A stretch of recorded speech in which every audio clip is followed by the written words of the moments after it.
Hola, hola. Estamos... ¿Se escucha? Voy a cerrar acá un poco. Hola, estamos esperando al Coque. Quedan un par de minutillos. Hola. Muchas gracias por estar a esta hora. Hola, bien, gracias. Hola, veo a mi marido por ahí al pasar. Hola, qué rico verlo, muchas gracias porque en el verano, en el invierno era como más fácil hasta ahora oscurita juntarse, pero ahora en el verano está muy claro, se escucha bien, qué bueno.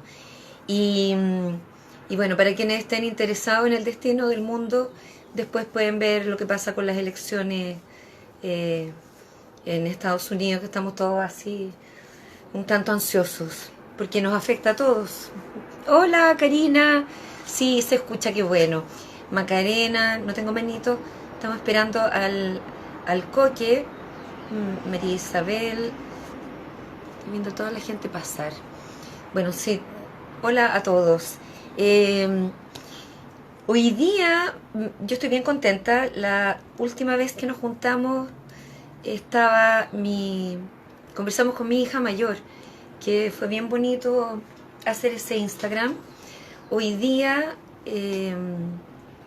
vamos a conversar con un abogado más o menos de la misma edad que de Diamela, Jorge Pacheco, que para lo joven que es, sabe mucho, trabaja en derecho de familia, trabaja en temas de infancia, y se me quedó estancada esta puesta ahí, sí. Hola, Silvia, hola. Eh, Hola a todos ya. Voy a tratar de no hacer nada que vaya a interrumpir la transmisión.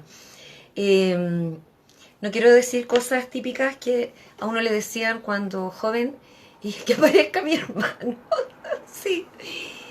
Como yo que la conocí de guaguita o de potrillo. Hola, Ale.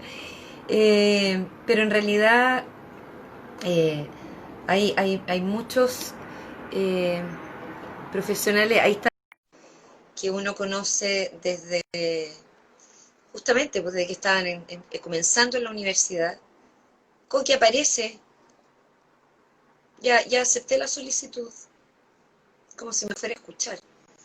A ver, un momento. Espérense. Ya, pues Coque, ¿dónde está el Coque? Y bueno, de tiempos de la universidad había toda una generación en la Facultad de Derecho de la Chile, donde también, gracias, Ahí llegué. eh, hola, donde también estaba Gabriel Boric, que era presidente, y es muy bonito ver a muchos de esa generación hoy en día también empujando cosas para un mundo mejor. Cariños a Cristóbal, era Cristóbal Jessen, él es un atleta, activista por la infancia, un gran luchador eh, por los derechos de niñas y niños en Sename. Y no solo eso, yo creo que de las pocas personas que conocen Chile, todos los centros, todos los hogares, que están en contacto con la mayoría de los funcionarios, de los niños y niñas, que yo creo que es también como un modelo a seguir para muchos niños y niñas. Y, y bueno, poco antes del plebiscito vivió un ataque volviendo a su casa y desde ahí estaba hospitalizado, se operó, hace como una semana, viene otra cirugía, pero los doctores dijeron, cosa que a lo mejor ustedes han visto en redes, que su juventud, afortunadamente, y el hecho de que él sea deportista, entonces que permanentemente está entrenando, favorecen su recuperación. Así que gracias, le vamos a dar hartos saludos. Ya, pues Coqui, qué rico tenerte, qué emoción, qué Qué felicidad. bueno vernos, Vinca. Sí, nos resultó bienvenido. Teníamos hace tiempo ganas de hacer esto y no había podido Sí, así coincidir. es. Yo mientras rellenaba, cuando tú estabas por llegar, contando que a uno le cargaba que le dijeran esto de que la conozco de guaguita o de potrillo, pero la verdad es que para mí ha sido muy lindo y un honor ver como muchos de ustedes desde primer año de universidad ahora han construido caminos y vidas donde nos cruzamos de nuevo desde otro lugar por la infancia. Es heavy, súper bonito.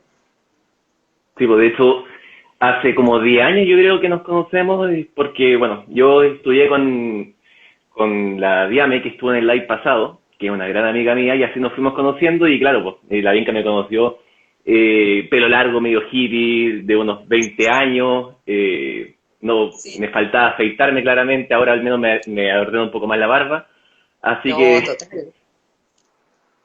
hay un cambio de pinta al menos. No, y qué bonito que hayas tomado, pudiendo haber tomado tantos caminos del derecho, que hayas decidido inclinarte hacia el tema de la infancia, porque harto que lo necesitamos. Bueno, este live, algo introdujimos en un video que subí ayer, era, había un profe mío en Nueva York que de verdad decía, el amor guía la justicia, las causas, las grandes causas sociales también, los movimientos sociales, los procesos de cambio parten de motivaciones que generalmente son del afecto, de la emoción, del querer vivir una vida mejor. El cuidado se define como todas las actividades destinadas a sostener la vida, protegerla, repararla y mejorarla, ojalá. Y lo primero que hicimos fue cuidar y después aparecieron, no quiero desmerecer a la justicia, pero siempre digo yo, después aparecieron las tablas de mandamientos, los códigos civiles, las leyes, como formas de cuidar también la convivencia, pero en algún minuto como que se disociaron y en materia de infancia vemos que de repente el ejercicio de la ley, de la justicia, se nos va como lejos y estamos por acá nosotros viendo el tema del cuidado de la persona íntegra del niño o niña. Entonces quería partir con esta pregunta. ¿Qué es el interés superior del niño? Porque de eso se habla mucho en la ley y deberíamos todos saberlo. Ya. Bueno, primero, colgándome un poquito de lo que veníamos hablando antes, gracias Vinca por invitarme a esto. La verdad es que tenía muchas ganas de estar en un espacio como este, así que nada más que agradecerte y espero poder dar respuesta a todo súper bien. Si es que no, también algo podré seguir aprendiendo en los años que me quedan de carrera. Chiquillos, chiquillas, bueno, ¿qué es el interés superior del niño? Voy a dar a ser lo más simple posible, porque es un tema súper complejo dentro de todo, ¿ya? El interés superior del niño es un concepto que se entiende que es indeterminado, ¿pero por qué? Porque justamente se corresponde con los derechos de los niños. Entonces, si citamos, por ejemplo, o parafraseamos más bien, a un autor que lo resume muy bien, que es un autor chileno que se llama Miguel Figuero, el interés superior del niño es la máxima realización de sus derechos. Y entonces el interés del niño con sus derechos se identifican, ¿ya? Esto quiere decir en definitiva que cuando estamos hablando de interés superior del niño tenemos que entender que estamos hablando de su derecho a la educación, al derecho al cuidado, al derecho a la alimentación, a todos los derechos que tienen por el hecho de ser personas y además por el hecho de ser niños. Entonces todo este plexo de derechos es lo que se denomina en definitiva el interés superior del niño. Y se dice que es indeterminado.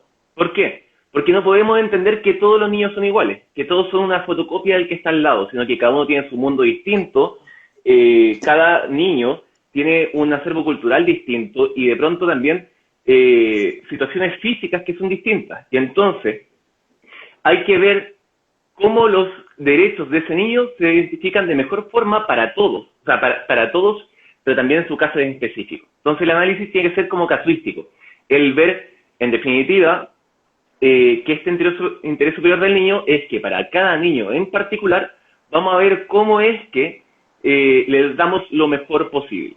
Y en eso, de hecho, y que me imagino que también vamos un poco por ahí, el Estado tiene un compromiso súper importante que se encuentra, de hecho, ratificado por Chile, porque Chile, dentro de toda la gama de tratados internacionales que ha suscrito, suscribió también en su oportunidad la Convención sobre los Derechos del Niño.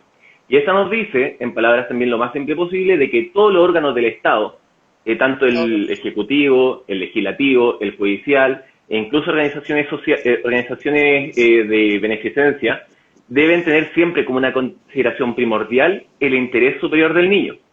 Entonces, claro, el interés superior del niño es básicamente darle a cada uno de los niños lo mejor posible para cada caso en particular, diferenciando en que va a ser eso distinto entre un niño, por ejemplo, con fibrosis quística, que un niño que sea indígena, que un niño que sea de determinada etnia o raza.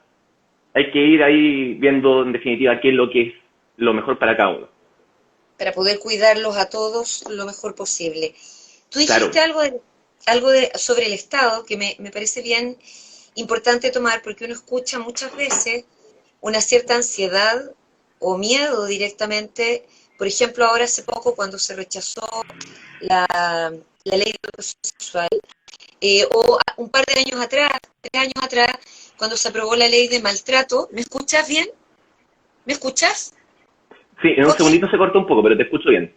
Ya. Sí, ahora sí. Cuando se aprobó la ley de maltrato, que uno escuchaba cosas como, pero ¿cómo? ¿El Estado va a estar metiéndose en mi familia? ¿O el Estado se va a estar metiendo en la relación con mis hijos? ¿O en cómo los disciplino? Comillas, disciplina es educar, no es golpear, pero era el tema del cómo disciplinar y la prerrogativa de los papás y el derecho preferente. Y claro, uno escucha el Estado y escucha una suerte de intromisión más que un agente de cuidado, que en el caso que, por ejemplo, yo tuviera un accidente en auto mañana, ¿ya? Y me golpeo ciertas áreas del cerebro y me convierto en una persona violenta, ya ha pasado, que antes no, pero este golpe y empiezo a maltratar inmensamente a mi hija, de alguna manera uno podría ver que el Estado podría protegerla, si no hay nadie más. Ya, en el auto, además, iba mi marido, no queda nadie.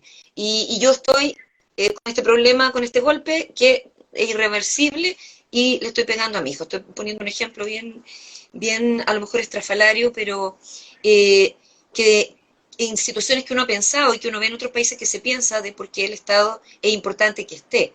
Acá, como lamentablemente vemos lo que ha pasado con el Estado y Sename, parece que lo sentimos más como una amenaza y como una intromisión, que como en su rol garante. Y escuchamos todo el rol garante y como no nos queda tan claro tampoco que es ese rol garante. Porque no está el cuidado a lo mejor Claro. necesariamente.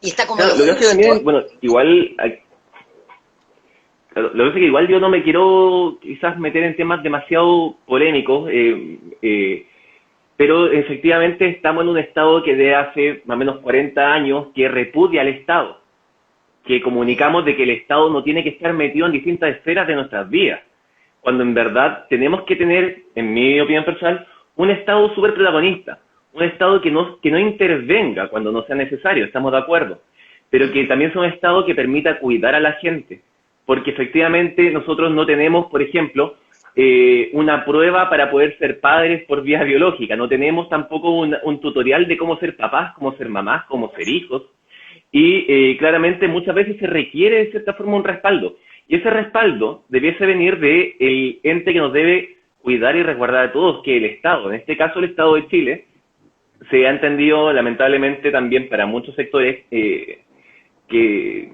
se pueden incluso llamar un poco libertarios, de que el Estado no tiene que estar porque este es mi feudo, cuando en verdad no es un feudo, porque tú no eres propietario de los demás, tú no eres propietario ni de tu esposa, como antes sí el derecho amparaba de cierta forma, y no tanto tiempo atrás, y que yo soy propietario de mi hijo, cuando en verdad no, porque esa visión de forma de ver a la sociedad en definitiva y de ver a las personas implica que no estamos reconociéndole su calidad de sujetos de derecho. de que acá tenemos niños que si es que los padres no lo están cuidando bien, tienen que interceder debidamente para que se haga mejor. Pero no tan solo pensando en la idea de sacar a un niño de determinada casa, sino también de darle ese apoyo neurológico, ese apoyo psicológico, ese apoyo psiquiátrico, ese apoyo social, esa forma integral de poder dar respuesta a esas situaciones.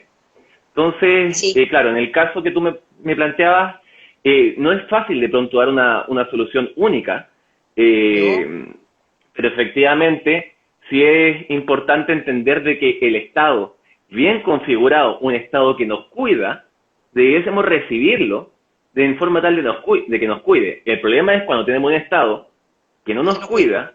cuida y que tenemos incluso situaciones de grave vulneración de los derechos fundamentales de niños, niñas, Los niños. adolescentes de manera crónica. Entonces ahí, Sí, claro, es mucho más hace fácil mucho. decir que el Estado no se meta conmigo, porque si es que no, quizás que le van a hacer a mi hijo también. Mira, Nati acá dice, es que los niños no son propiedad de los padres, son pequeños individuos, cachorros humanos, sujetos de derecho, y si la propia familia no respeta porque no pueda o porque no quiere esos derechos, al Estado le corresponde velar por ello, que en eso yo creo que estamos bastante de acuerdo. Un Estado, dice acá Sí. Manu, que deja todo en manos de privados. También eso es un problema, incluso cuando se trata de temas de protección. Yo tenía anotado acá preguntas que también gente que sabía que íbamos a hacer esto me ha comentado. Eh, Papá, mamá, ya vamos a entrar a derecho de familia, pero la gente ha visto pasar este término curador ad litem, ¿está bien dicho? Sí, está bien dicho. Ya. Y es como, ¿qué es eso? Es como un abogado especial de los niños, que sería súper, aprovechemos de clarificar acá entre los que estamos, Ya. ¿qué es eso? Que es como en Bueno, latín. sí, efectivamente una expresión, bueno, muchas expresiones del derecho vienen del latín. Y de hecho el curador ad litem, en palabras como súper simples, es el abogado que representa los intereses del niño ante los asuntos judiciales. ¿Ya? Entonces, este curador ad litem se supone que tiene que representar a los niños en todo ámbito. ¿Ya?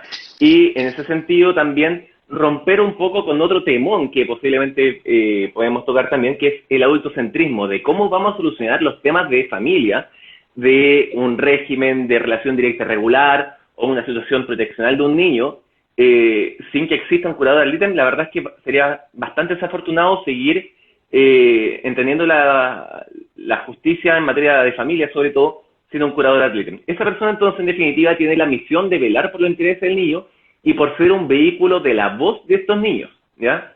Y que de hecho es una de las demandas también más importantes que los niños han representado en algo que conversamos unos minutitos antes de conectarnos con la Vinca sobre, por ejemplo, el tema de World Vision, de esta encuesta que hicieron.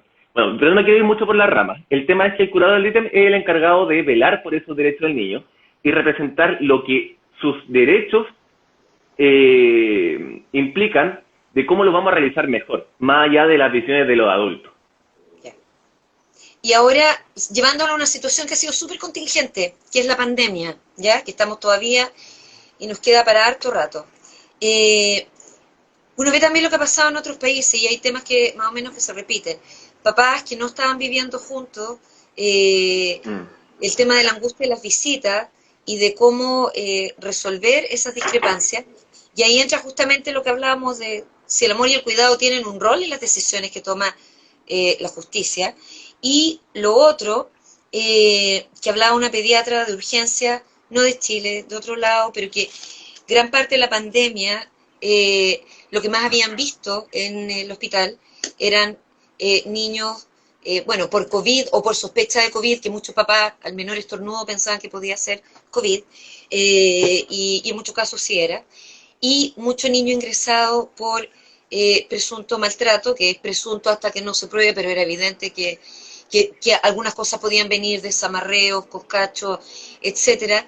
Y esta pediatra del hemisferio norte decía eh, cómo hacerlo en una situación de o sea, a ver, yo tengo súper clara la ley, la tengo clara en tiempos regulares, tengo claro el interés superior, la sanción, el rol del Estado protector, de los servicios sociales, Pero eso mismo lo ajustamos a la pandemia. No debería haber también una mirada desde otro lente, y no quiere decir exonerar o justificar, y no importa que le peguen a los niños, ni mucho menos, pero antes de llegar y sacar a un niño o quitarlo, que era eso es lo que plantea esta pediatra gringa, no tendríamos que entregar otros apoyos primero, más aún considerando esta situación traumática como global que estamos viviendo, y ahí entra como bien claro esto de cómo se resuelve. Pura ley, Claro. el cuidado. Mira, igual en lo que es el derecho a familia es un poquito más laxo de lo que es otra área del derecho en cuanto a la aplicación de las normas. ¿Ya? Eso no significa que sea suficiente, en ningún caso, no estoy diciendo que sea así. El tema es que, por ejemplo, en temas como es la relación directa y regular, que se llama así porque tienen que tener los niños con el padre con quien o con la madre con quien no viven, un vínculo que sea directo, que sea personal y que sea estable en el tiempo. Claramente la pandemia se ha visto súper afectado, porque por una parte tenemos a padres que pueden estar diciendo, no, es que en verdad yo quiero verlo y no me importa cómo se contagie, o si es que se contagia, o tenemos padres que dicen, yo no voy a someter a mi hijo en contagio porque vaya a ver a su papá porque acá está bien cuidado. Y el tema es que esa visión de que acá está bien cuidado, o de que no importa en definitiva los riesgos, ponen de pronto en jaque al sistema, pero también pone a los padres muchas veces cuando no se llevan bien en posiciones polares en las cuales no logran encontrar una vía de solución que podría ser mucho más efectiva. O sea, si es que estamos con dos padres que tienen un vínculo regular con su hijo, pueden, por ejemplo, tratar de generar, además de vías digitales, como estamos viendo, por ejemplo, ahora este live, también poder llegar a generar espacios en los cuales tengan de pronto menos traslado, pero más tiempo, y más tiempo de calidad. Que tengamos de pronto oportunidades nuevas para poder hacer las cosas. Lamentablemente ha pasado una seguidilla de circunstancias en las cuales, como la ley te dice, se debe cumplir este régimen que se encuentra decretado, y consecuencia de que no se cumplió, la ley indica de que podría llegar a imponerse multa o arresto sobre esa persona que no cumplió. Y al final de cuentas esto queda sometido a un conflicto entre dos padres con motivos sumamente válidos, porque tenemos motivos de vínculo, motivos sanitarios, tenemos un mundo de cosas ahí entre medio, pero que al final de cuentas tampoco está la voz del niño entre medio. Y si esos niños viven en el campo, pensaba yo, o en áreas aisladas, un papá, una mamá, y hay un régimen de fines de semana por medio, o una semana y otra semana, y eso se ve interferido, ¿cómo pensar que el Estado también, o desde la justicia se puedan facilitar también las cosas para que sus papás se entiendan? Porque no todo el mundo tiene acceso a lo digital, a veces, o sea, mitad de Chile no tiene, y ese ha sido el gran problema en educación, y no siempre se puede llegar a acuerdos tan fáciles cuando se vive, por ejemplo, en regiones distantes, cuando hay vacaciones de por medio, como va a venir ahora en el verano, que los regímenes también tienen visitas, y cómo lograr que la justicia decida desde otro lugar. Yo no sé si tú conoces este programa Tribunalia con monitos chiquititos que le explica a los niños cómo participar de la justicia. Mostraron el piloto el año pasado, sería muy lindo, porque además de pensar en lo que pasa con ese niño o niña que deja de ver a sus papás, o que está en una trinchera del medio, y qué pasa con esos papás, está como escuchar qué soluciones podría proponer ese propio niño. Uno sabe de jueces que han escuchado a los niños y tratan de explicar como resoluciones, veredictos, corrígeme, Sí, en palabras de sentencia, pero niños. sí, decisiones del caso. Claro, pero no es una regla todavía. Aquí pregunta Fer Carrillo, para ser curador ad litem, ¿se requiere una formación especializada en infancia? Mira, antes de responderle a Fer, que le voy a responder también, Sí, te quiero como hacer un último punto sobre el que estamos hablando antes, y es que tú me decías, por ejemplo, efectivamente, cómo representamos esta situación en la cual tenemos gente en situación rural. Bueno, si entendemos que el Estado entero se encuentra comprometido, y no tan solo el Poder Judicial se encuentra comprometido a dar satisfacción integral a los derechos del niño, entonces también tendríamos que, o sea, también estamos en un momento actual de nuestra historia en que se entiende prácticamente de que el Poder Judicial, según la óptica del discurso reiterado del Ejecutivo, se antagonizan, cuando en verdad debería ser complementario. Y en ese sentido, el Estado también podría poner a través del Ejecutivo, por ejemplo, buses para poder facilitar ese régimen. y teniendo ello la medida sanitaria, en vez de delegar a gente que no tiene los recursos, que ha aumentado la cesantía, que ha aumentado la desocupación, las enfermedades psiquiátricas y psicológicas que se han ido generando, podría el Estado también ahí tener un rol activo en no solucionar todo quizás, pero dar ahí un pequeño desahogo sería bastante útil, por ejemplo, teniendo tantos buses de militares, de tantos buses de distintos organismos públicos, que se faciliten para poder hacer, al menos en esos sectores que más se requiere ayuda, hacer algo distinto ahí. Ahora, sobre lo otro que decía Fer, Pero para hacer... antes de esa pregunta, porque hay otra que tiene que ver con lo que acabas de decir. Eh, la solución comenzaría porque las obligaciones del Estado se cumplan y no queden en letra muerta porque el sistema no da abasto. Yo sé que se puede estar refiriendo a Sename, pero también uno cuando piensa en estas soluciones del Estado, también uno ve que la prioridad y donde van los recursos no necesariamente van en temas del cuidado, como por ejemplo lo que tú decías de aseguremos las visitas de los niños o aseguremos la salud de los niños, la educación, la conectividad de los niños en situaciones críticas como una pandemia. Eso nada más. Ahora lo que sigue, que dijo Macarena. No, sí. O sea, de hecho es un temón, ¿da? Para que hablemos, yo creo que 3 horas y nos tenemos que hacer varios lives para hablar sobre el tema. Sobre el tema de que decía Fer Carrillo, que de hecho también lo tengo ahí en la pantalla, que dice para ser un curador del ítem. ¿Se requiere alguna formación especializada en infancia? No hay ningún requerimiento. Aquí hay que hacer una diferencia. Hay excelentes curadores del ítem, como también hay otros que no llegan al nivel de excelente y hay otros que se alejan bastante de eso. Pero para ser curador del ítem, básicamente lo que se requiere es estar en un programa, en definitiva, sea del Estado o sea de privados o entidades, organizaciones, universidades sobre todo también, que tengan gente destinada para eso. De ahí lo deseable es que esas universidades, esta corporación de asistencia judicial, esta fundación de curadores, cualquiera sea el nombre, forme a esa gente para ese cargo, ¿ya? Pero no se requiere para poder ejercerlo en principio, no hay ningún requerimiento legal, no hay un requerimiento del sistema en que estos estén formados en determinados programas, por ejemplo, de psicología o de una ética del buen trato y del cuidado, no hay nada por el estilo que sea obligatorio y que sea y que de hecho, no tan solo los curadores del ítem. Yo soy abogado, me dedico a temas de familia, yo litigo, y yo no tengo ninguna obligación de formarme en temas de familia, ni en temas de infancia, para poder ejercerlo. Y al final de cuentas, quedamos con eso, en que idealmente los abogados vengamos con un grado de empatía, de vocación, que vengamos con ganas de estudiar y seguir perfeccionándonos y seguir leyendo, seguir formándonos con nuestros pares, pero la verdad es que no tenemos ningún grado de cargo en cuanto, o sea, de obligación en cuanto a formarnos para hacerlo bien con materias de infancia o con materias, por ejemplo, que también son súper temones, que si bien no estamos hablando de eso ahora, sobre, por ejemplo, tratar con víctimas de violencia intrafamiliar. Los programas efectivamente tienen gente destinada para esto. Y efectivamente está la necesidad de que se formen, pero no hay ningún requerimiento para eso. No hay ninguna obligación y yo podría mañana encontrar trabajo en la corporación, me podrían ver mis aptitudes como litigante y posiblemente entraría, y después de eso, claro, yo sé que la corporación hace cursos de formación y todo el tema, pero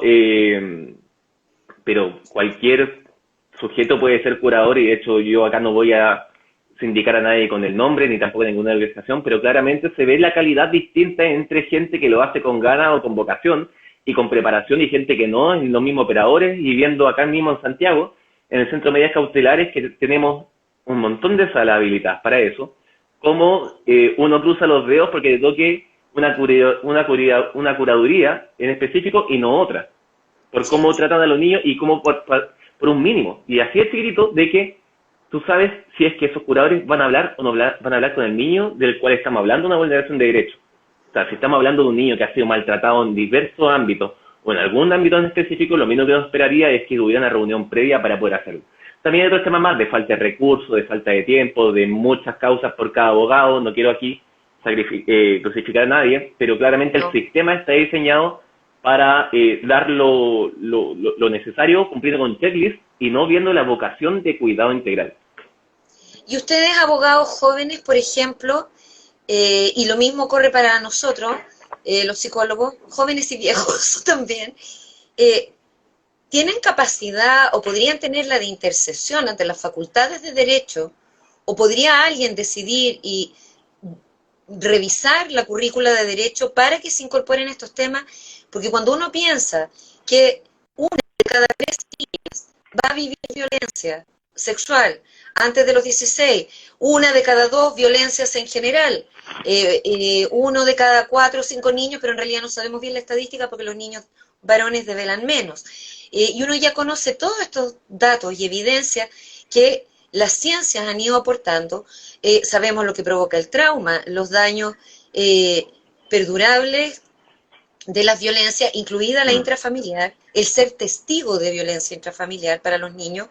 Entonces, con todo este conocimiento que hemos ido adquiriendo y que ha ido como multiplicándose a 1000 en los últimos años, que uno se siente ignorante el triple que antes, porque siempre hay algo nuevo, ¿no se podría pedir a las facultades nuestras, por ejemplo, o de medicina, de educación, de todas, desde los propios profesionales, las limitaciones que encontramos, que cambiaran la currícula, que incorporaran al menos un semestre de temas de violencia y trauma y abuso sexual, que sabemos que son 50 a 75 niños diarios en Chile, y 3 de cada 4, perdón que los abrume con los números, pero es que a veces uno tiene que imaginarse, o sea, si de cada 4 niños que yo veo, 3 sufren en Chile algún tipo de violencia, física leve o grave, psicológica, sexual, la pobreza, que es otra violencia. Entonces es polivictimización en un 70 a 75% de los cachorros.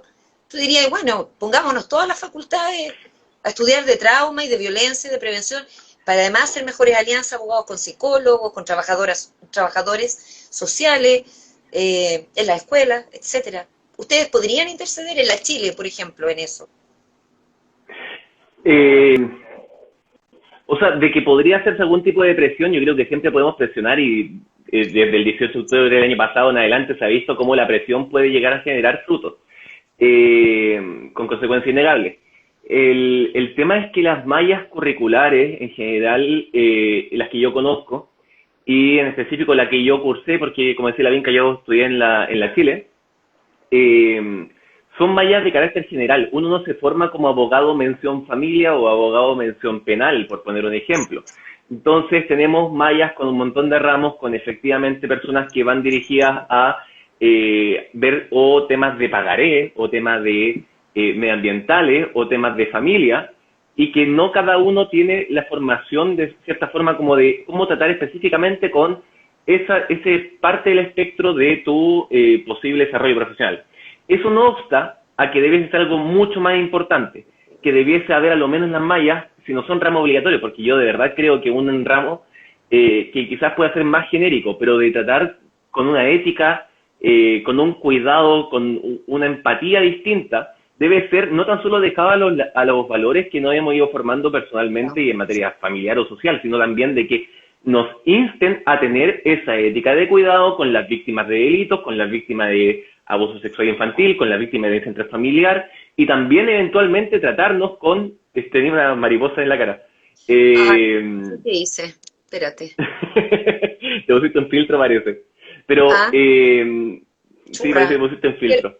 No quiero las mariposas. Otra vez me pasó. ¿Hay alguna mariposa por ahí? La desapareció. No, tengo más. Tengo muchas más ahora. No quiero nada, ya. ¿Aló? Ya. Voy a seguir conversando. Sigue. Entonces, sí, y mientras soluciona el problema de las mariposas. Entonces, claro, ahí la idea, dentro de todo, es que efectivamente sería muy bueno que aprendiéramos a tratar con posibles víctimas de la sociedad y también con posibles victimarios de la sociedad y saber efectivamente cómo tratar en clave de persona y no en clave de norma.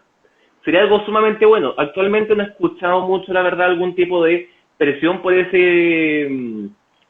esa vía. Me encantaría que fuera así, pero también creo que debiese ser por una formación especializada adicional al contenido base, de que nosotros idealmente tuviésemos un control mayor de que cuando vamos a comenzar a pisar un tribunal de familia, por ejemplo, tengamos la capacidad de entendernos con distintos tipos de personas, y de hecho, mucho más allá, que la gente dice como, bueno, en verdad es minoritario. No es tan minoritario. cómo los abogados debemos tratar con niños o personas con situación de, con alguna discapacidad, de algún aspecto. O sea, ¿cómo vamos a tratar cómo yo voy a explicarle de pronto, o cómo yo me voy a referir a alguien si es que esa persona es sordomuda, si esa persona tiene alguna otra discapacidad? ¿Y cómo entonces cuidamos eso? La verdad es que las mallas no llegan a eso. Queda la voluntad de las personas y aparte, más triste todavía, es que actualmente las universidades en sus mallas ni siquiera lo tienen como algo optativo para comprar un diplomado, como para validarse en eso, porque los diplomados muchas veces son formas de acreditarse más allá de lo que uno desarrolle y de lo que uno aprenda. Efectivamente, llegar a tener esa herramienta, ni siquiera hay una oferta real de cómo tratar con niños, niñas, adolescentes, cómo tratar con mujeres víctimas de violencia intrafamiliar de manera crónica y sistemática, y cómo tratar con personas con discapacidad, porque en definitiva la inclusión es lo que nos va a hacer entender de que tenemos una sociedad que incluye, en que cabemos todos. En que cabemos todos. Gracias. Coque, o sea, voy a cortar, terminamos ahí, no, pero quedan todavía 25 minutos y hay más preguntas. Qué importante lo que tú dices. ¿5? Wow. Hace como un año y año y medio, me acuerdo que nos demoramos mucho, justamente lo que tú señalabas, en encontrar a alguien que pudiera hacer una pericia de abuso sexual infantil para un niño sordomudo. Y menos mal que en general entre psicólogos, justamente gracias a que muchos colegas también han trabajado para Sename, se coordinan, o sea, a nivel como regional fue llamando uno, otro, para encontrar una persona que pudiera hacer una evaluación. Pero eso debería estar en la justicia, y como tú dices, que no fuera un puro optativo, o tener que después de salir de la universidad pagar diplomados para saber cosas que deberían no estar en la formación básica.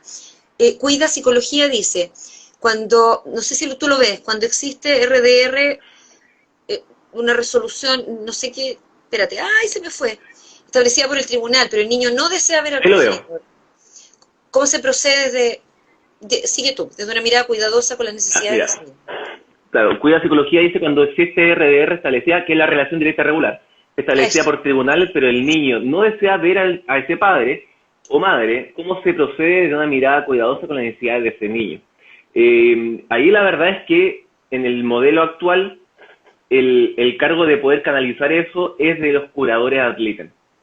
Y ese es el tema de que la labor es hermosa, es loable, es bonita, es buena cuando se entiende bien, pero también hay un tema de que no hay un seguimiento constante. Yo solamente he visto un seguimiento y pequeño de causas con curadores realmente implicados en situaciones sobre todo como relación directa irregular y que no son de maltrato grave, calificado legalmente como maltrato grave, en los espacios, no sé, en Valdivia la otra vez vio, ¿ya? Pero en general no se llega a eso.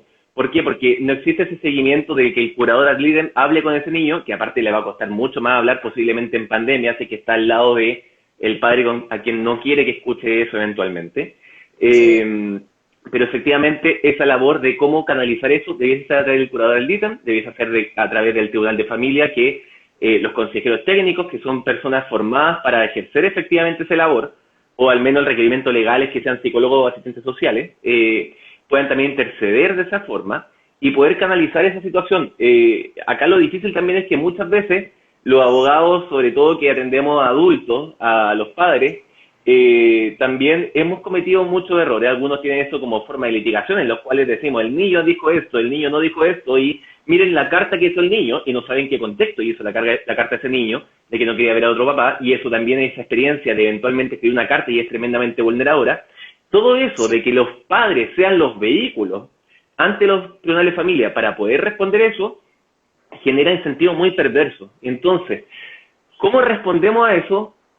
Dando más, pero no más de las cualidades personales, que también es muy importante, dando más Estado, dando más intervención, de que pueda existir un seguimiento, de que quizás no sea el mismo curador ad litem, pero que sea alguien que esté trabajando en coordinación con él, de que levante esa información y cómo ha estado el niño, y ojalá poder verlo presencialmente en tiempos que no sean pandemia, y que además de eso, y que se hagan visitas domiciliarias, y que se asegure de que no existe ahí una intervención de tampoco un tipo de vigilia por parte de ninguno de los padres, y que ese niño pueda hablar libremente, y que también entendamos de que los niños tienen ese derecho, como parte del interés superior del niño, tienen ese derecho a ser oídos, pero también a ser oídos por profesionales preparados para entender que lo que está diciendo el niño no siempre va a ser lo que sale por su boca, y que hay una autonomía progresiva del niño, de ser también observada, de que no va a ser lo mismo un niño de 4 años que decir no quiero ver a mi papá porque no me da papas fritas, ahora no quiero ver a mi papá porque pasó tal otra cosa, y quizá el padre sea bueno o malo, pero le hace comer brócoli.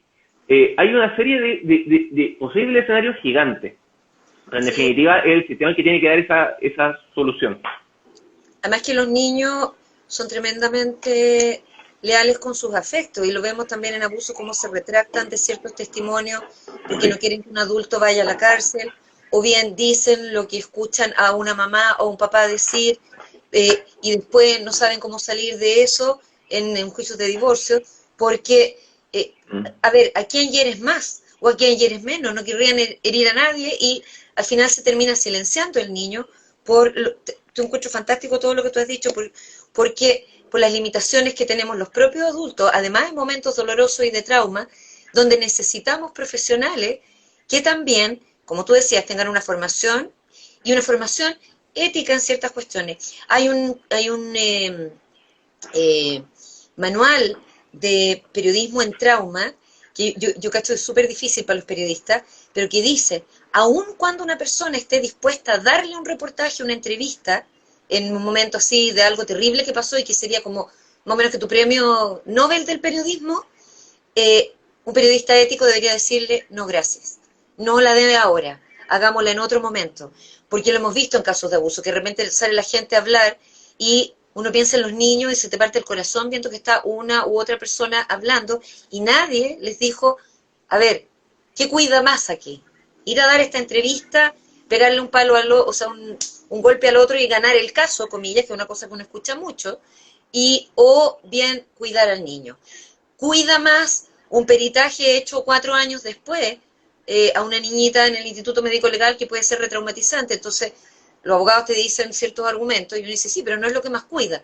Sí, pero es que aquí te explican razones que para uno desde este lugar, como cuando era la ley de imprescriptibilidad, uno no entiende, porque vienen desde otra lógica. Entonces, para poder como conversar de lo mismo desde nuestros saberes, qué importante lo que tú dices de la formación en esta mirada de cuidado, que sepa de ciencias, de desarrollo infantil, de lo que también pasa en el trauma de los adultos cuando están en un litigio. ¿Sí? La gente no se arranca de los atropellos, o sea, que es como venga a testificar que vio que un auto atropelló a alguien, o que 2 autos chocaron, o sea, eso, y la gente no quiere ir. ¿Por qué no quiere ir? Porque hay una cuestión, además, Ignacio decía por ahí, el tema de las violencias institucionales, la intimidación ante la justicia. Acá dice, resulta difícil la legitimación tácita de ensayar con niños y familia. Hay temas que nos cruzan, y si no hay profesionales que nos acompañen, yo también pasé por juicios de familia o arreglos de familia, y pucha, qué importante la gente que te acompañó, que te dijo no parta el niño en 2 con el serrucho, como en la parábola de Salomón, aunque cueste, pero fue por los profesionales. Toda la formación de uno en un momento triste no te sirve para eso. Entonces, vital lo que tú dices, y vital partir, además, un proceso como la nueva Constitución también, y más allá yo encuentro magnífico que todo el mundo haya ido a votar.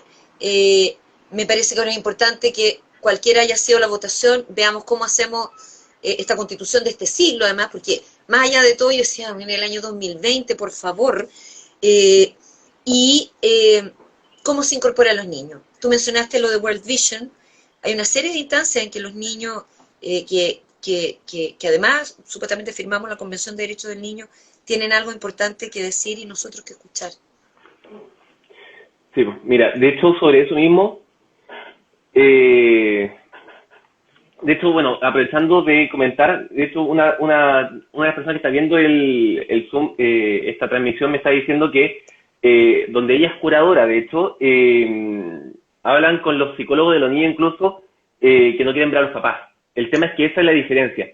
Hay personas como esta curadora que hace una labor hermosa y que se conectan con el mundo y se conectan con esos niños, y ojalá todo el mundo siguiera el ejemplo de esta colega, de hecho la Maca Aravena, que efectivamente, institucionalmente, esta pega se está realizando de forma tal de que se vinculen. El tema es que eso no es una regla absoluta en la cual veamos que eso suceda en todos lados.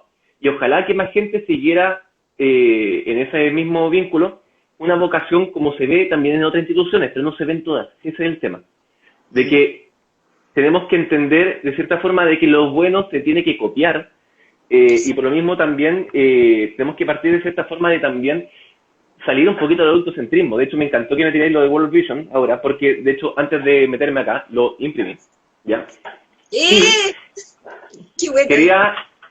Quería comentarle un par de cositas ahí, ¿ya? Lo que pasa es que, miren, por ejemplo, estamos hablando de un proceso constituyente, de un proceso en el cual tenemos que hablar de qué es lo que quieren los niños, pero también estamos hablando de los tribunales de familia, y también importa lo que quieren los niños. Y en este proceso que duró 5 días, del 20 al 25 de octubre, más de 17.000 niños votaron, 17.318 niños votaron. No sé si se alcanza a ver, pero por si acaso. El tema es que tenemos con todo esto una de las láminas que son pero muy decidoras que nos dicen qué es lo que le pedimos a los adultos. ¿Ya? ¿Qué le pedimos a los adultos? Y miren, acá esta lámina nos dice que lo que más quieren los niños es decidir sobre aspectos de su vida. Que me entiendan, voy leyendo en orden decreciente, que me entiendan y me permitan equivocarme, que tengan más tiempo para estar conmigo, que me brinden protección, que me escuchen. Sí. Y ese tema tan pequeño, que es, claro, ¿qué le pedimos a los adultos?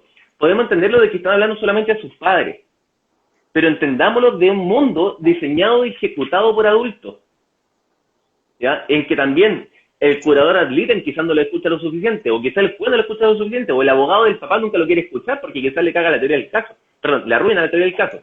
Sí, perdón. Que me pregunten sobre las cosas que me gustan. Todo esto son niños diciendo lo que quieren por el mundo y lo que quieren por un proceso que en definitiva los represente y que tengan entonces la posibilidad de decir, yo me siento parte de este mundo porque me cuidan, me quieren, me dan tiempo y me escuchan y me quieren entender.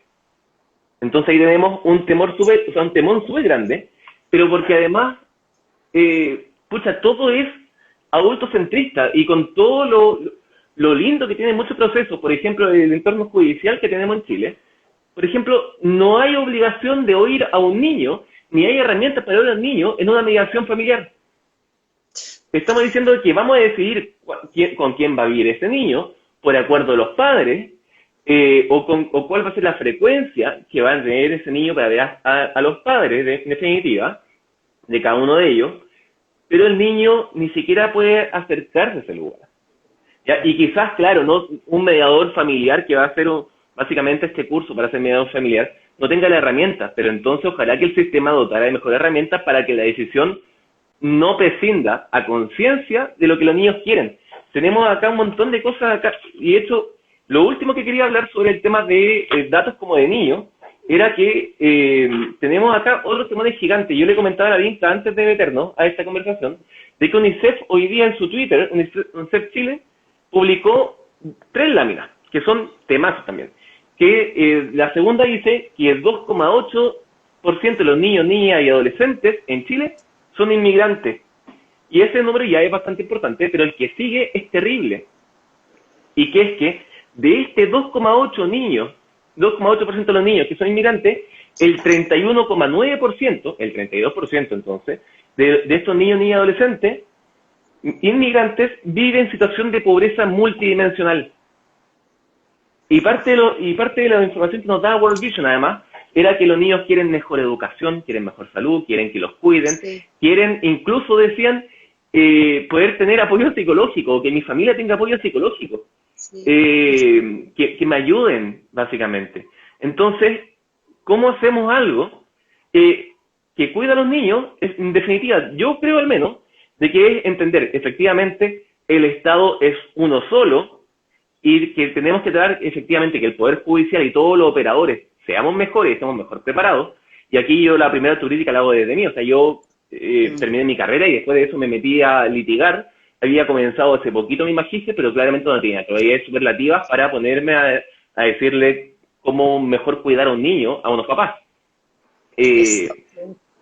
Importante. Y yo, claro, ¿por qué vengo validado? Por mi cartón, por una sábana de este porte que no cabe de hecho en esta cámara en este momento, que dice mi nombre y me lo dio la Corte Suprema. Entonces, la solución creo es entender un Estado integral con vocación de cuidar.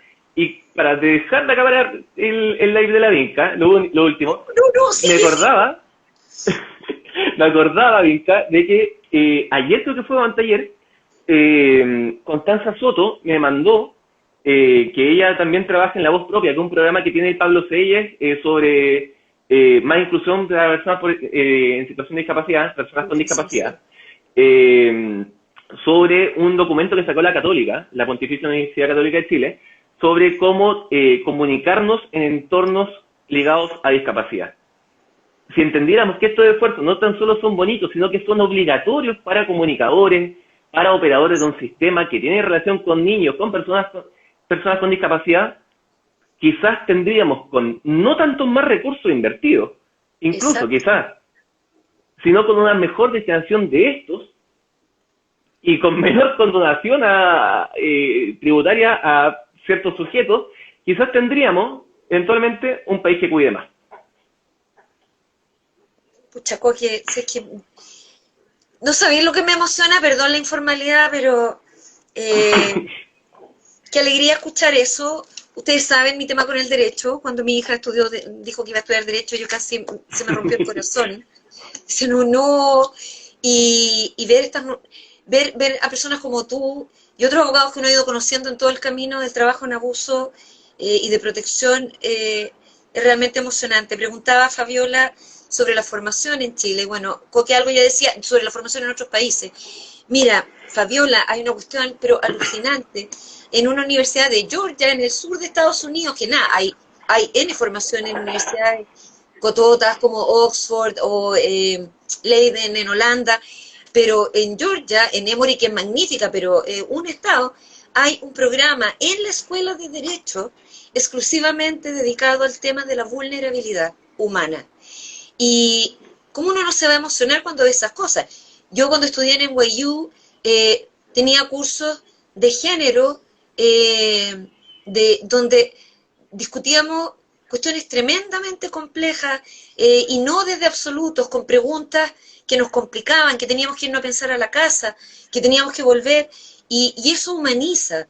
El programa de vulnerabilidad por ejemplo, los estudiantes de Derecho ahí se meten en temas de qué es lo que pasa en la familia, lo que tú hablabas, los matrimonios, qué significa un pacto de cuidado en un matrimonio, aunque se rompa el amor, aunque se rompan otros sentimientos sin violencia, obviamente.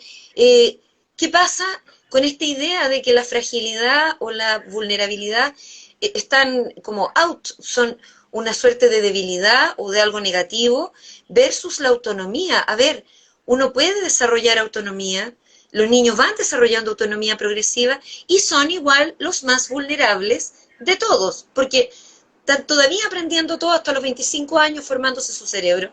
Y esa discusión se está dando en escuelas de derecho. Qué maravilla cuando uno ve eso, porque no es solo la inteligencia emocional ni nada, o sea, es un temazo, o temón, como dices tú, la vulnerabilidad humana, la fragilidad que no nos hace más débiles, nos hace humanos. Y unas veces estamos más fuerte uno, otras veces estamos más fuerte otro. Y tú hablabas de algo acerca del error. Si no está esa pedagogía para los niños, ¿cómo, o sea, y para los propios adultos, de la rectificación del error, cómo los niños también van a aprender si uno aprende equivocándose? Alguien decía, ojalá haya más de estas conversaciones interdisciplinarias, no les quepa la menor duda. O sea, el gran tema es... y hay una discusión como entre los teóricos éticos del cuidado el cuidado fue antes que la justicia, y la justicia sí, pero nosotros, bueno, estamos redactando constituciones para darnos el marco de convivencia y relaciones entre unos y otros. Juntos, o sea, wow. O sea, la justicia es una herramienta de cuidado. Lo que pasa es que se le ha ido olvidando en el camino. Y el cuidado también puede dirimir o aportar a dirimir sí, esto es trato justo, pero también hay que ver lo que cuida más en un determinado momento. ¿Tú ves posible la participación de los niños, que nos quedan poquitos minutos, de alguna forma en la Constitución? Si se han podido participar en otras instancias, en World Vision, online, en consejos comunales, incluso Mm. en algunas regiones. ¿Cómo, ustedes que cachan de constituciones, los abogados, Sí. más que nosotros, es legal o nos van a venir después con un tribunal constitucional de que cómo se consideró esto de la voz de los niños? Porque capaz que sea inconstitucional, no sé. ¿Se podrá? Mira, para mí, o sea, yo creo que todo se puede. Estamos en un proceso completamente nuevo en el cual tenemos que saber dotarle del mejor contenido posible en tiempo récord para tratar de ser un mejor país de aquí en adelante. Entonces, efectivamente se puede. Ahora, claramente, acá tenemos otro tipo de barreras, como que acá los niños, que son todos los menores de 18 años, no tienen posibilidad de votar en la actualidad. Entonces, ellos tampoco van a poder elegir, ni tampoco va a haber un representante de los niños, sin desmedro de que, de nuevo, en este adultocentrismo, pero quizá un poquito más benevolente, podamos llevar voces de gente que le importe los temas de infancia. Por ahí, yo creo que lo importante es seguir juntándose en espacios como los cabildos que se desarrollaron en distintas comunas, distintas plazas, en los cuales también habían, de hecho, yo me acuerdo de unas chiquillas que lo hacían, yo vivo cerca del Parque Bustamante, y en el Parque Bustamante había unas chiquillas que hicieron un cabildo para niños, y lo hicieron más de una vez, y lo encontré hermoso, porque efectivamente los niños, con sus formas, decían lo que ellos entendían del mundo. Y claro, quizás esto no es 100% vinculante, pero hablando como de la interdisciplinariedad, los abogados en definitiva somos ladrones sistémicos de contenido. Nosotros lo que hacemos es tomar la filosofía, la psicología y otras cosas más y terminar tratando de plasmarla en norma y en sistema. Entonces, lo que esos niños digan, quizás ese niño no sepa en definitiva lo valioso que pudo haber sido o no. Lo importante es que podamos tener esos canales construidos para que ese aporte pequeño no se pierda. Y en ese espacio, yo, por ejemplo, hablando de los mismos cabildos, creo que los municipios tienen una labor súper importante, porque si uno piensa, más allá de los alcaldes, sino que en los concejales, por ejemplo, los concejales tienen creo que el artículo 71 de la Ley Orgánica Constitucional de Municipalidades, tiene la obligación, o sea, tiene como por función una función normativa, resolutiva, fiscalizadora, que eso ya como más a nivel de municipalidad, pero también son los encargados de la participación ciudadana. Y, de hecho, Providencia tiene una cantidad de niños bastante importante, una cantidad de personas de la tercera también bastante importante. Yo te hablo de Providencia porque es donde yo vivo hace 4 años, podríamos hablar de cualquier otra comuna, y efectivamente esto nos lleva a decir, bueno, entonces que ese Consejo Municipal se ponga las pilas, son 10 en esta comuna, por ejemplo, y que cada uno de esos concejales, si tienen realmente esa vocación de representar la voz de los niños, la voz de la tercera edad que no puede salir de sus condominios también, entonces que vayan a buscarla para allá y quedarme en esa jornada, que esa tercera edad que tiene dificultades de movilidad, también... Claro, vamos para allá. Y entonces todo este proceso colectivo pueden ser mucho mejores si es que ni siquiera cambiando la ley, tratando de pedirle más a la gente que le está ejecutando. Excelente, o sea, los concejales, nadie les va a alegar si van y le preguntan a los niños periódicamente sus opiniones, y los convencionales en la constituyente también podrían hacer eso, incorporar todas esas voces, aunque tú digas no vinculantes, pero llevarlas ahí, porque al final son los adultos los que las traen al frente todavía, falta para que los niños las traigan, pero me encanta. El sábado va a estar Francesco Tonucci en un congreso, el viernes, que él partió hablando hace muchos años de la ciudad de los niños. Me encanta escucharte hablar de eso y que se ha ido implementando en distintos lugares y que sueña con otra ciudad, otro campo, otra educación, otro todo. Yo creo que es el minuto de soñar también. Hay niños increíbles cambiando el mundo y no me refiero solo a Malala, que tiene el premio Nobel. En cada comunidad hay niños que hacen cosas que ni sabemos, que están preocupados de los vecinos, no sé, de los perritos, de las plantas, de lo que pasa en la plaza. O sea, están mirando el mundo desde otro lugar y muchas veces a nosotros nos ilumina esa mirada.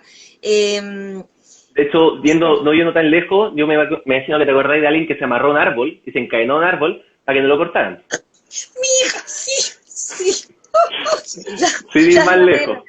La de Amela, y tuvimos que llamar a un abogado con la otra colgando del árbol y el señor con la motosierra abajo, que le decía ya bájese, y así, run, y nosotros llamando a todos los amigos abogados para que nos explicaran qué hacer, y es muy importante contar con esa red de abogados, psicólogos, trabajadores sociales, trabajadores de la salud, porque hay tantas situaciones cotidianas que a veces no necesitan, otras sí necesitan llegar al máximo lugar de deliberación y de resolución, pero otras que entre todos nos podemos tender una mano y orientarnos y ser generosos con los consejos. Yo, si no fuera por mis colegas psicólogos, que nos apañamos, vi por ahí pasar a varios, al Ignacio, a la Loreto, en fin. Ustedes los abogados me imagino que también tendrán, los más jóvenes, ese espíritu más colaborativo y no solo de ganar el caso nada más, sino que lo que cuida más. Al menos se intenta hacer las cosas bien. Sí, me queda clarísimo. Estoy muy emocionada, Coque. O sea, me estoy poniendo... Oye, si a no, lo mejor gaga. espera, Pero no, esto dura una hora, creo, porque se sí, nos va a cortar, si es que, se nos va a porque son las acabar. 20:59. Y de hecho, Sí. no sé cómo le tengo que hacer porque yo quería regalar este librito entre la gente que lo viera. Ah, Entonces, y Minka, ¿te parece que elija a alguien, a cualquier persona al azar, para que se la mandemos para la casa corre la después? Yo se lo lista mando. y donde pare. Sí. Y si no, te Ya, conecto de nuevo, ¿ya? Si es que se llega a cortar entre ya. medio. Me Dale, con la lista. apareció, yo por teléfono no sé quién es P. Carrasco, ¿Ya? me apareció. Pepe Espe como Esperanza, Espe Carrasco. Carrasco. Ya. Oye, Sí, esto, que nos estos libritos escriba al sobre Twitter adopción. o por Instagram. ¡Yeah! Sí, Eso, excelente. Después les contamos dónde hay más libros. Millón de gracias, Coque. O sea, chapó. Nomás, qué rico muy bueno, escucharte. repitámoslo. Sí, lo vamos a repetir, esta era la primera vez, estoy súper emocionada, pero yo a toda edad era así, me encanta. Y qué rico, saludo a tu mamá, como en la tele, saludo, porque vi a pasar a la ¡Saludos! mamá por ahí. Sí, Sí, ya, no, por ahí, de hecho, hace un rato me metió un pulgarcito por ahí mi madre, un saludo para ella también. ¿Me han visto en qué la tele? linda. Yo también un abrazo, y felicitaciones a la mamá y al papá por este hijo. Millón de gracias a todos, se va a cortar, nos encontramos en una próxima. El más guapo abogado, esa es la mejor amiga. Esa es la que se amarró al árbol, por si acaso. Sí, esa es la que se amarró al árbol. Y muchas gracias por acompañarnos hoy día y que ojalá salga bien lo que sigue, las elecciones para el mundo, porque nos importa a todos. Y gracias, Coque. Seco, te vamos a llamar. Un abrazo. Chao a Gracias a todos. ti, de verdad fue una Y experiencia muy bonita. que se corte, y yo voy a grabar esta conversación igual, y para que después quede en el Instagram, y la vamos a subir al YouTube y al Facebook y a todas las cosas del Coque, el que cacha más de tecnología también, pero la vamos a subir. Gracias, Espe Carrasco, gracias, Fer Carrillo, vi por ahí Lechuga, yo sé el apodo, un montón de gente de Huguedades, gracias, Ignacio, Loreto, todos veo gente de regiones, de Copiapó, de Cañete. Qué alegría esta red, cada día más grande. Somos un cardumen de pececitos, muchos pececitos. Así es que te vamos a estar llamando, Coque, para preguntarte más cosas, ¿ya?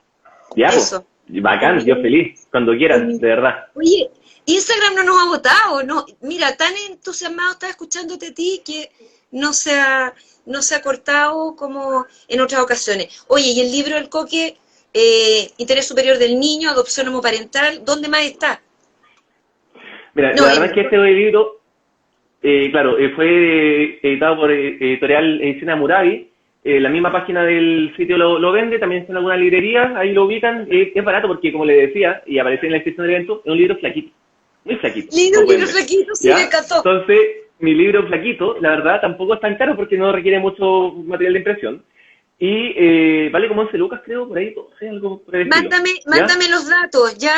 Porfa, es un Ya. buen libro, yo lo tengo, es un muy buen libro, todos tenemos que leerlo, si nos importa la diversidad de la infancia, toda su unicidad y diversidad, pero mándame los datos, ya, para compartirlo por todos lados también. Ya, pues en cualquier momento podemos hablar también del libro, pues puedo contarle un poquito porque hay unos Exacto. temones, de hecho, se supone extinto cename, que están acá, que son así que ahí podemos conversar un montón de cosas. Todos los temas de adopción también son importantes, así que eso, y se pueden ir desconectando si ustedes quieren. Yo voy a esperar, porque no sé hacerlo de otra manera. Cuando se corta y me dice guarde video, sí, y nos vamos a preocupar. Muchas mariposas. Gonzalo desde Valparaíso, Oye, pero mucha gente, qué rico. A esta hora 30 personas a mí me parece, pero una multitud. Yo alguna vez, para un accidente que hubo, pensamos que no iba a llegar la gente a un lanzamiento de libro y dijimos igual, si llegan 2 personas, nos quedamos conversando toda la noche. Y acá han habido 30 personas a esta hora acompañándonos, o sea, interesados en estos temas. Pucha, ¿qué más podemos pedir? 1 millón de gracias. Y el sábado, o viernes y sábado, el viernes abre Francesco Tonucci este Congreso Internacional de la Niñez, que se da desde México, todos invitados, Latinoamérica se puede conectar. Él abre con una clase magistral y son 2 días y totalmente gratuito y para todos, así es que nos hace bien encontrarnos ahí, ¿ya? Oye, Claro. Coque, Instagram nos ama, ¿qué hora es? Pucha, No, hubiéramos son seguido las nueve hablando. con cuatro. Son las ¡Wow! 9:04. Nos regalaron, Sí. Ah, nos regalaron unos cuantos minutos, ¿viste? Es que tú los inspiraste. sí. Yo, muy, No, muy, sí, muy, acá la que es la host de todo esto es la Vinca. Yo creo que a la Vinca le dijeron, ya démosle más tiempo a la Vinca porque siempre habrá cosas tan buenas. ah, sí, yo estoy aprendiendo a entrevistar, pero espérate nomás, va a haber las mejoras en el tiempo. Yo quiero contar un detalle, así como tú contaste lo del árbol, a mí me emocionó mucho cuando yo supe que ya estabas titulado y ejerciendo, que ibas y le preguntabas a una psicóloga y te informabas de los temas y hablabas mucho con la Diamela también, que sabía mucho, y como siempre buscando un poco más para los casos. Esa entrega es la que uno quiere ver en todos lados. En esta sociedad. En cualquier Gracias. lugar que uno vaya con niños, hay pequeños detalles, a veces una revista, y uno dice, acá pensaron en ello, y uno se alegra de ir ahí. Y nosotros siempre la extra milla, un poquito más, hasta que lleguemos, que lo van a ver ustedes, no yo, pero vamos a llegar a donde queremos. Muchos, muchos Nah, saludos. apuremos el tranco nomás. Apuremos el tranco para que lo veamos todo. Sí, eso, ya. Te tienes que ir tú y de ahí corto yo y ahí lo guardo. Ya, queremos el Ya. libro, sí, vamos a comunicarnos. Chao. ¡Mua! Chao.